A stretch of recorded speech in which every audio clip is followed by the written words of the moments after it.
చూడండి ఇది గుడ్డు మాదిరిగా ఉంది సేమ్. ఏంటది వెరైటీగా ఉంది ఇది? ఎక్కడ దొరికింది నీకు? కిందకి దొరికింది. తీయాలా? ఒకసారి ఓపెన్ చేసి చూద్దాం. వెరైటీగా ఉంది చూడు.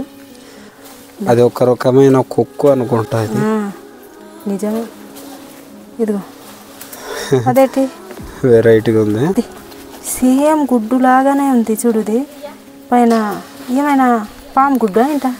కాదు, అది ఏమంటారు సైన్స్లో ఏదో ఉంటుంది, శిలీంధ్రాలు అంటారు, ఏదో కుక్కుల టైప్ ఉంటుంది చూసారు, అది శిలీంధ్రాలు అనమాట. శిలీంధ్రము ఏదో అంటారు చూడు. సేమ్ ఇదిగో మర్చిపోయాం. సేమ్ మన ఉడకబెట్టిన గుడ్డు ఎలా ఉంటుంది కొక్కు. ఇది ఒక రకమైన కొక్కు చూసారు. ఇదిగో ఉడకబెట్టిన గుడ్డు తొక్క ఉంటుందా అలాగే ఉంది. సోనా అంటారు కదా, అలాగ ఉంది చూసారా. శిలీంధ్రాల టైప్ ఇవన్నీ కూడా కొక్కులే. ఈ రోజు అయితే 3వ రోజు అండి తీయడం, గడ్డి తీయడం 3వ రోజు అవుతుంది అన్నమాట. సగం అయితే అయిపోయింది, ఇంకా సగం ఉంది. కొంతమంది లోనకి ఉన్నారు కదా, కనిపించట్లేదు చూడండి. అస్సలు ఇయర్ అయితే కాపీ రాలేదు, బాధ అనిపిస్తుంది. అస్సలు లేదు.